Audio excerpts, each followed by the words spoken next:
अब और किसी को भी अगर हार्ट की प्रॉब्लम है, बीपी की प्रॉब्लम है, तो आप जी के नए नए उपाय सुनने के लिए चैनल को सब्सक्राइब जरूर करें और आगे से आगे शेयर जरूर। अब और किसी को भी अगर हार्ट की प्रॉब्लम है, बीपी की प्रॉब्लम है, तो आप कुछ मत करिए। जिधर आप पैर रखते हो ना, उधर पलंग के नीचे आप 2 ईंट डाल दीजिए। आपके सिर को नीचा करके सोइए, पैर ऊपर थोड़े ऐसे करके सोइए। देखो आपको हार्ट की तकलीफ कभी नहीं होगी, लाइफ में कभी नहीं होगी महाराज, क्योंकि खून की सप्लाई बराबर यहाँ पे पहुंच जाती है। पर हम तो क्या करें, उल्टा सिस्टम। आजकल तो ये तो अपन का स्टाइल है, वह स्टाइल में रहे थे। स्टाइल में तो जावो अपो पछे जावो जने कड़ो बचीड़ बोले महाराज। इन्हें वास्ते ये सिस्टम चेंज करो महाराज। बोली सतगुरुदेव की जय हो, बोली भगत वत्सल भगवान की।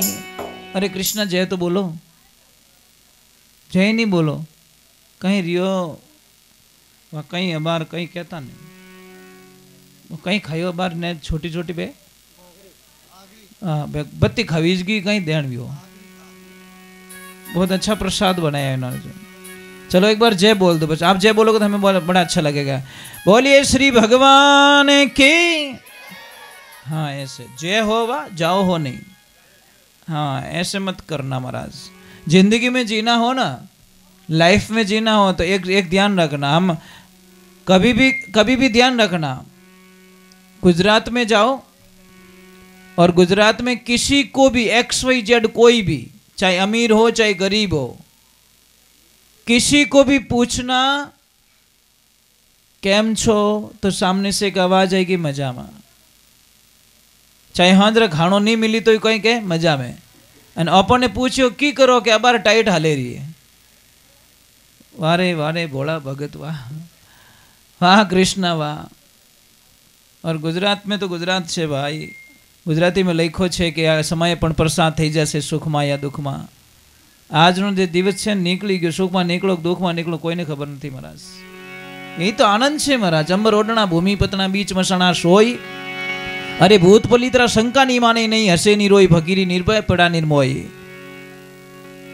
जो आनंद लेना चाहता है वो मिट्टी में भी ले लेता है, जिसको आनंद नहीं मिलता वो महलों में भी। महलों ना वासी गरीबी शू जाने, और दुखियारा दुख ने सुखिया शू जाने। बोले सत्यगुरुदेव की। इसको मारना मत, ये पता नहीं किस रूप में भगवान ने भेजा है, कौन जाने महाराज। किण विद राखी मारो राम। चलो भगवान के चरणों में, ईश्वर के चरणों में। और गुरु महाराज पधारे, शिष्य भाव देखना महाराज।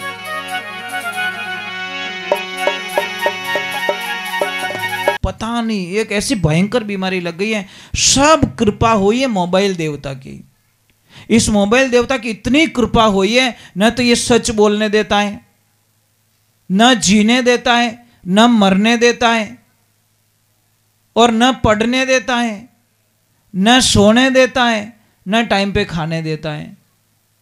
इस मोबाइल की इतनी भयंकर बीमारी हो गई महाराज। कैंसर से तो आदमी जल्दी जल्दी 2-3 महीने में मर जाता है, पर ये तो मरने भी नहीं देता, जीने भी नहीं देता। इसलिए अगर जीना है, लाइफ में जीना है, तो मोबाइल का कम से कम उपयोग कीजिए, आपकी जिंदगी में बड़ी खुशियां आएगी। मोबाइल ने पति और पत्नी के बीच के रिश्ते खत्म कर दिए। मोबाइल ने अपने दोस्तों के बीच में बहुत बड़ी दरार खड़ी कर दी। मोबाइल ने पढ़ाई के बीच में बच्चों की लाइफ को खराब कर दी। बच्चे मोबाइल बिना रह नहीं सकते, बोलो खाना बिना रह जाएंगे। और अगर आप बेटा नाराज मत हो, आप मोबाइल देख रहे हो, कोई अच्छा जो आपका फेवरेट गेम हो आप देख रहे हो, और आपकी मम्मी आवाज लगा दे तो कि तुम माता चढ़े, please mom not disturb me. मजाक नहीं कर रहा हूं, मम्मी को डायरेक्ट बोलते प्लीज। अने नहीं रही तो झूठ बोल जाई कि मैं तो ऑनलाइन पढ़ाई कर रही हूं, 8 को नहीं फ्री फायर खेल रही है। मतलब कितना झूठ बोलवा देता मोबाइल। इसीलिए दयाल प्लीज मोबाइल से इतनी दोस्ती मत रखिए। आपको लाइफ होना नहीं आपका। हम बच्चों को ये कि please not accept your friend, accept your subject, your life your subject. आपकी लाइफ कौन बनाएगा? आपका सब्जेक्ट। कोई दुनिया में आपका नहीं है, सिर्फ आपका सब्जेक्ट है, वो आप आसमान की ऊंचाई पे छू सकते हो। आप जहां पहुंचना चाहते हो वहां आपका सब्जेक्ट आपको पहुंचा सकता है। आपको डॉक्टर बनना है तो पूरा दिल से पढ़ाई कीजिए, आप डॉक्टर बन के बताओगे। अब मोबाइल में चिपी ऑर्डर है वो आखों दिन, तो डॉक्टर शायद ही बनो। आपको पायलट बनना है तो आपको वो सब्जेक्ट करना पड़ेगा, आपको वो कोर्स करना पड़ेगा, तो आप कुछ कर पाओगे। इसलिए ध्यान रखें। और एक और बीमारी भयंकर लग गई है, इतना मोबाइल पे I miss you, I like you, बस थोड़ी देर मैसेज नहीं आए तो दिमाग ही काम नहीं करे, टावर ही नहीं आवे। बोलो पता नहीं क्या बीमारी लग गई लोगों को। अरे मिस करना है तो उस परमात्मा को करो, मिस करना है तो अपने पापा को करो, मिस करना है तो अपनी माँ को करो। एक बच्ची को नौकरी लग जाती कंपनी में, कंपनी वाले का कॉल आता है कि आपकी नौकरी पक्की हो गई है। वो नाचने लगी, वो बोला रुक जा, सगाई हुई नहीं, एडवांस में फेरा मत का, अभी तो खाली नौकरी आपकी ओके हुई है, नौकरी करनी कैसे वो पहले सर तो सुन लो। तो लड़की ने बोला बताइए सर, मैं जो होगा मैं करने के लिए तैयार हूं, पर मेरी नौकरी नहीं जानी चाहिए, मेरा जॉब नहीं जाना चाहिए। तो कंपनी वाले ने बोला कि नौकरी आपको लग गई है, पक्की बात है, पर इसके जो शर्त है, नियम है, वो आपको फॉलो करने पड़ेंगे। क्या बोलिए क्या करना पड़ेगा? कि सबसे पहले इस नौकरी में खड़े खड़े काम करना पड़ता है, इस जॉब में खड़े खड़े काम। लड़की ने बोला ओके मैं कर लूंगी। कंपनी में किसी को नाराज नहीं करोगी, ओके, मैं किसी का दिल नहीं दुखाऊंगे। तीसरे नंबर, आपको 365 दिन में एक भी छुट्टी नहीं मिलेगी। वो बोली कोई बात नहीं, 365 दिन में छुट्टी नहीं मिलेगी तो एडजस्ट करूंगी। और चौथे नंबर की मेन बात है, 365 दिन काम करने के बाद में भी आपको तनख्वाह का 1 रुपया नहीं मिलेगा। वो लड़की बोली दिमाग खराब तेरा है कि मेरा है? 365 दिन काम मैं करूं, खड़े खड़े काम मैं करूं, सबको खुशी में रखूं और तनख्वाह का 1 रुपया ना मिले? कौन ऐसे बेवकूफ लोग हैं जो तुम्हारी कंपनी में काम करते हैं? कौन ऐसे लोग हैं? तो सामने वाला ने बोला कि हजारों ऐसे लोग हैं जो काम करते। कि कौन? कि बेटा योर मॉम, आपकी माँ, आपकी माँ है ने पूरा दिन बेचारी घर में काम करती है, कभी पापा से पेमेंट मांगा कि तनख्वाह का दो, मेरा 1 महीना हो गया तनख्वाह दे दो मुझे। अगर ये तनख्वाह मांगी रहे तो अपने कनाडा में पिपाड़िया बाज जावे, बोल दे मेरे 20 साल की तनख्वाह दे दो, मुझे कुछ नहीं चाहिए, मैंने जो काम किया पगार दे दो, मैंने तुझे की नहीं चाहिए। दे सकते हो? हिम्मत है कितनी? कितनी ईमानदार, कितनी ईमानदार। सुबह जल्दी उठती आपकी मम्मी, बिना कहे आपका टिफिन तैयार करती हैं, बिना कहे आपके कपड़े धो के रेडी करती हैं, बिना कहे आपके जूतों को सही जगह रखती हैं, बिना कहे आपकी सारी सुविधाएं करके रखती, बिना कहे, कहने की जरूरत नहीं है। फिर भी उस माँ का कोई दिल दुखा दे तो महाराज क्या वो उस माँ को कभी खुशी मिल सकती है? बच्चों का फर्ज बनता है कि उस माँ को कभी तकलीफ ना दे। बेटा जिंदगी में एक ध्यान रखना, मैंने पिता को बड़ा मजबूती में देखा है। आदमी बड़ा मजबूत होता है साहब, कितना भी कर्जा आपके ऊपर चढ़ जाए आप घबराओगे नहीं, कोई न कोई धंधा करके भी उसको वसूल करने की ताकत रखोगे। कोई बीमारी होगी तो लड़ लोगे आप, कोई समाज में मान अपमान होगा तो सहन कर लोगे। परंतु एक लाइफ में ध्यान रखना, एक दिन पिता बहुत रोता है। किस दिन? जिस दिन उसकी लाडली ससुराल जाती है।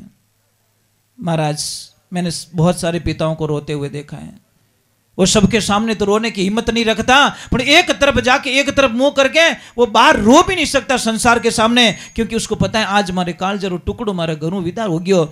पता नहीं वो रोके भी मेरे से कुछ भी करवा देती थी, मजबूर कर देती थी, परंतु मेरी बच्ची आज मेरी नजरों के सामने से चली गई। माँ कसम बेटियों जिंदगी में ध्यान रखना, आप ससुराल जाओ तो फॉर्च्यूनर देख के पापा को मत भूल जाना। एक बार गाड़ी में देखकर अपने पिता का चेहरा देख लेना, आपको पता चल जाएगा कि आज मेरे पापा की सारी दुनिया लूट गई, बस कुछ नहीं बचा पापा के पास में। ये गाड़ी, ये बंगला, ये सारी प्रॉपर्टी, दुकानें, फैक्ट्रियां, पापा के पास कुछ नहीं बचा है, क्योंकि आज उसके कलेजे का टुकड़ा इस घर से हमेशा विदा हो गया है। पिता सब सहन कर सकता है, हमारा ध्यान रखना। बहुत सारे कमजोर लोग बैठे यहाँ पे रो रहे हैं, अभी रो रहे हैं। रोइए मत आप, रोइए मत, हिम्मत रखिए आप। बहुत सारे लोग कभी क्या होता है कि पापा सब कुछ सहन कर सकते, बेटी को रोते हुए ससुराल भेजना नहीं चाहता। बेटी अगर रो लेना, आके रो लेती है ना, तो पिता के तो धरती आसमान एक हो जाता, क्योंकि पिता कभी नहीं चाहता कि मेरी लाडली को कोई तकलीफ होवे। पिता के लिए हर बेटी राजकुमारी होती है। अगर वही राजकुमारी एक पापा को धोखा दे देती है तो क्या बीतती उसमें?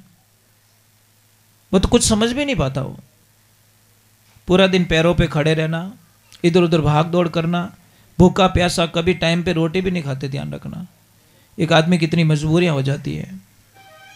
तो मैं आपसे वंदन करता हूं कि सत्संग होती, सत्संग को मजाक में मत लीजिए। परिवार कोई मार्केट में मिलने वाली चीज नहीं है कि पापा चले गए तो मैं दूसरा। देखो, पिता और सूर्य दोनों एक समान है। पिता और सूर्य दोनों एक समान है। पिता की जो डांट फटकार सुनने की जो ताकत रखता है वो औलाद हमेशा कामयाब हो जाती है, और सूर्य की जो तप सहन करना शुरू कर देता है उसकी जिंदगी में आनंद ही आनंद हो जाता है। महाराज, जिस दिन सूर्य डूब जाएगा पूरे ब्रह्मांड में अंधेरा छा जाएगा, और जिस दिन पिता इस दुनिया से चला जाएगा पूरे परिवार में अंधेरा छा जाता है। महाराज, ये लाइफ में ध्यान रखने की बातें होती है। क्योंकि स्कूल में जाते हैं ना, सर का वो डंडा होता है ना, वो डंडा नफरत का डंडा नहीं है कि तुम्हारे बदले का डंडा नहीं है, वो तुम्हारी कामयाबी का डंडा होता है। पर विद्यार्थियों को बड़ा अटपटा लगता है कि मेरे सर ने मुझे मारा क्यों। अरे वो एक डंडे ने तेरी जिंदगी में 4 खुशियां ला दी।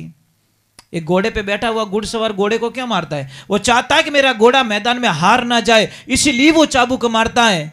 वो घोड़े को जीताना चाहता है। तो बेटा, आपके भी सर कभी आपको डंडा मार देना तो सोचना ये डंडा मेरी जिंदगी के अंदर कुछ न कुछ नई कामयाबी ला के छोड़ेगा।